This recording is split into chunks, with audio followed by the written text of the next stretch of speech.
that there are a number of elements within the regulatory space here. The Therapeutic Goods Administration, as the regulator of therapeutic goods, has assessed a number of these gonadotrophin-releasing hormone analogues, as Dr. Dassam's highlighted, but the only ones that are currently indicated and entered into the register by the TGA for treatment in children is for central precocious puberty. The regulation of health practitioner practice, including off-label prescribing, sits with AHPRA and with local clinical governance mechanisms. So can you answer me? Are they irreversible? Senator Hanson, I just Chair. need to check how long you need. I do need to share the call before we head to the morning tea break to Senator Ansik. So just if your last question, Right. you can wrap up. So what would your recommendation be to the Health Department if there is no guidelines? You can't answer whether these are irreversible. Would it be in the best interest that these should not be given to children at the moment until we have a clear indication, are they reversible or irreversible? Because I have had a parent who came to see me.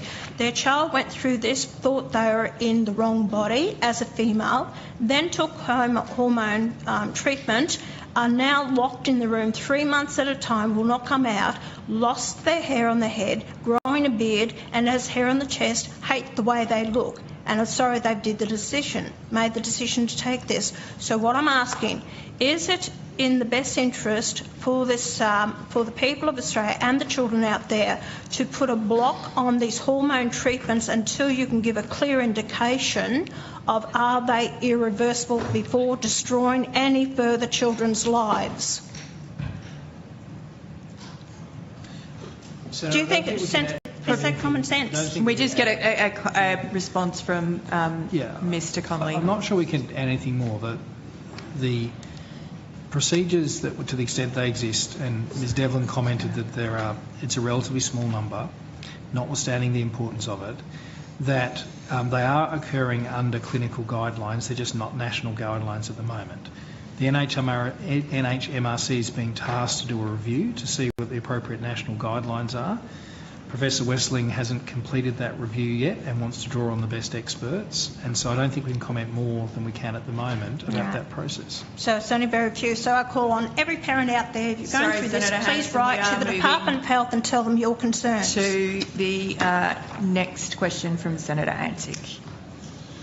Thank you, Chair. These are questions for the TGA. We've got everybody here who... All right, buckle up, mates, because what went down in Parliament this week wasn't your average political chinwag about tax brackets or climate targets. Nope. This time, Senator Pauline Hanson lit a fire under one of the most heated and controversial issues Australia's ever seen, puberty blockers for kids. And let's just say, the room got real uncomfortable when she started asking the questions that too many pollies have been too scared to touch. Picture this, it's Senate estimates. Suits everywhere. Bureaucrats, half asleep, half sweating. You can almost hear the aircon working overtime. Pauline Hanson sitting there, red hair blazing like a warning light, flipping through her notes with that "I'm not here to muck around" energy. She leans in and goes, "Can you answer me this? Are puberty blockers irreversible?" And suddenly, the whole place goes quieter than a Sunday arvo in the bush. Before we dive into Pauline Hanson's Senate showdown, where she grilled the health bosses, left the bureaucrats sweating, and Albo vanished faster than accountability in Canberra, smash that like button like you're shutting down bad policy before it hits your kids. Subscribe if you reckon it's time someone told the bloody truth in Parliament. And grab the "Who Voted for This" shirt. Links in the description. Now, here's where it gets spicy. Across the table are health officials, the folks from the NHMRC and the TGA. These are supposed to be the brains behind Australia's health policies. And yet, when Hanson pressed them for clear answers, you could see them squirming. They admitted, point blank, there are no national guidelines for prescribing puberty blockers. None. Zilch. And, wait for it, they can't even confirm if the effects are reversible. You'd think, in a country that can't even let you buy a Panadol packet without a warning label, someone would have sorted that out before giving kids powerful hormone treatments. But nope. According to the TGA, these drugs are technically only approved for treating central precocious puberty, which is a rare condition when a kid starts puberty way too early. But outside of that, these drugs are being prescribed off-label, meaning doctors are winging it without national oversight. Now, Pauline Hanson, love her or hate her, didn't hold back. She told a story that would break any parent's heart. A mum came to her, desperate, distraught, saying her child thought they were in the wrong body, started on hormones, and now, years later, regrets it deeply. Hansen's voice cracked as she described this young person, locked away for months at a time, losing their hair, growing a beard, covered in chest hair, and hating their reflection. And you could hear the frustration dripping from her words when she asked, "Isn't it in the best interest of our children to pause these treatments until we know whether they're reversible or not?" Mate, that's a fair question if there ever was one. But instead of a straight answer, the bureaucrats started mumbling about ongoing reviews and clinical discretion. One official even admitted that the NHMRC, still working on national guidelines, hasn't even finished the review. Like, how long does it take? Kids are literally being put on life-altering medication while the government's still looking into it. That's like approving a bridge design before checking if it holds weight. And look, here's where it gets even more cooked. These treatments, we're talking about gonadotropin releasing hormone analogues, basically press pause on puberty. That's their whole gig. But when you pause puberty, you're messing with hormones that control more than just your voice or body hair. You're tinkering with bone density, brain development, fertility, the works. And yet, Anthony Albanese and his government? Dead silent. Not a peep from Albo.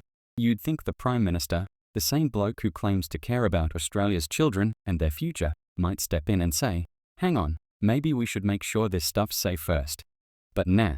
Instead, the Albanese government seems more interested in dodging any topic that could get them roasted on Twitter. And that's the real issue here. This isn't just about Pauline Hanson versus the health department. It's about accountability. It's about transparency. It's about whether our leaders, yes, you too, Albo, are willing to have the guts to confront uncomfortable truths. Because when a senator has to drag this issue out in the open just to get a half answer, you know something's broken.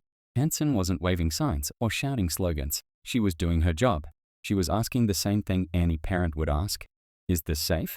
And instead of answers, she got bureaucratic doublespeak. Now, I can already hear the outrage mob warming up. Oh, Pauline's being transphobic. She's fear-mongering. But if you actually listen to what she said properly, she didn't attack anyone. She didn't target trans kids or families. What she did was question the system that's supposed to protect young Australians. And you can't tell me that's wrong. When even the officials admit they don't have all the answers, someone's got to step up and ask why. Let's not forget, this is happening on Albo's watch. Anthony Albanese loves to stand up in Parliament and bang on about protecting Australian values and looking after families. But where's that energy now?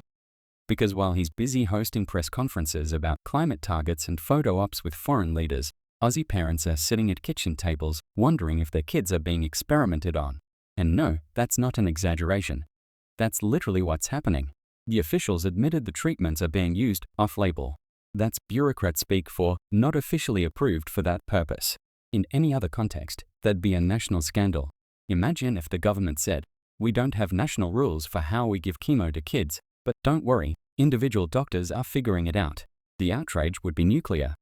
But because this topic's wrapped up in culture wars and politics, everyone's too scared to talk straight. Pauline wasn't scared. She asked if it was common sense to halt these treatments until the research is clear. And honestly, it is. If there's doubt, if there's even a chance that puberty blockers might cause irreversible harm, why gamble with kids' futures? The official response? A shrug and a polite, "We can't comment further." Translation: we don't want to touch this. And you can bet Anthony Albanese won't touch it either. The bloke's entire political strategy seems to be built on staying out of trouble, smiling for the cameras, saying as little as possible, and hoping the tough stuff just disappears. But it won't. Because whether he likes it or not, this debate's here, and it's not going away. Parents are scared. Doctors are divided. Kids are confused. And the government's acting like if they ignore it long enough, it'll solve itself. Spoiler, it won't. This needs leadership. It needs honesty. It needs someone in Canberra, maybe even the PM himself, to stand up and say, "We're not banning anything, but we're also not letting untested treatments run wild without national oversight." That's what Hansen was getting at. You don't have to agree with every word she says. Hell, even her biggest supporters will admit she can be blunt as a sledgehammer, but sometimes that's exactly what this country needs. Someone who'll walk into Parliament and say what everyone else is too nervous to. And look, no one's saying kids who are struggling with their identity shouldn't get help. Of course they should. But health doesn't have to mean hormones straight away. It can mean counseling, support, time to figure things out before making changes that can't be undone. That's the core of what Hansen was arguing. Slow down. Think. Protect these kids. Don't rush them. The sad part is, when she finished, you could feel the awkward relief in the room. Like everyone just wanted to move on to something safer. Another senator even tried to change the topic right after. Classic Canberra move. Dodge the heat, shift the spotlight. But outside that marble bubble, real families are living this. Real kids are dealing with the fallout. And you can't sweep that under the rug forever. Anthony Albanese can talk all he wants about inclusion and progress, but progress without responsibility isn't progress at all. It's chaos. If there's no national standard, no long-term data, and no guarantee of reversibility, then what we've got isn't policy, it's guesswork. And guesswork doesn't belong in medicine, especially when kids' bodies are on the line. So yeah, Pauline Hanson made waves again. And maybe that's a good thing. Maybe it takes someone like her, brash, loud, unapologetic, to shake the dust off Canberra's complacency. Because the real story here isn't about left versus right, or Albo versus Pauline. It's about whether this government actually has the backbone to face hard truths.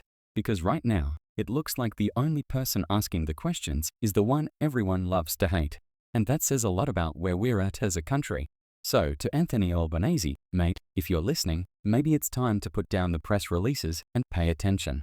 Pauline Hanson just walked into the Senate and did your job for you.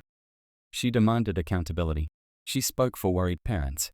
She said what plenty of Aussies are thinking but too afraid to say out loud. And for that, whether you like her or not, she deserves credit. Because leadership isn't about saying what's popular, it's about saying what's right. And on this one, Hanson's not wrong. It's time for the Albanese government to stop hiding behind bureaucracy and start acting like it actually cares about the health and safety of our kids. Until then, all we've got is a system that's making decisions in the dark and a prime minister who'd rather pretend the lights are still on. So yeah, good on ya, Pauline. You've rattled the cage. You've forced the conversation. And maybe, just maybe, you've given this government the wake-up call it desperately needs. Because if our leaders can't even answer a simple question about what's happening to Australian children, then what the hell are they doing in charge? Smash that like button if you enjoyed watching the government try to explain its way out of a burning paper trail. Subscribe if you reckon accountability shouldn't be a rare event. And as always, keep your eyes open, your beers cold, and your politicians on a short leash. Because if we don't hold them accountable, no one will. And don't forget to grab the Who Voted for This shirt, links in the description.